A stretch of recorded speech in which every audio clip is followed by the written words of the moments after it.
রাস্তা জুড়ে সকলে দুর্ঘটনা হয়ে যান, রাস্তাটা পুরোটা ব্লক করে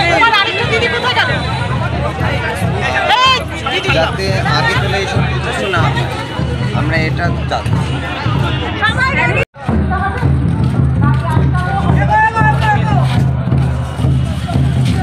একটুখানি এগো পরে ওখানে দাঁড়াবি।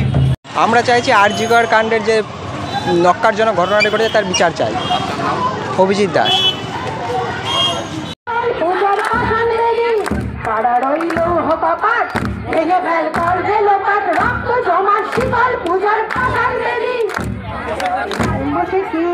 কাটাবি কাল বসে কি, ওই কাল বসে কি কাটাবি কাল বসে কি।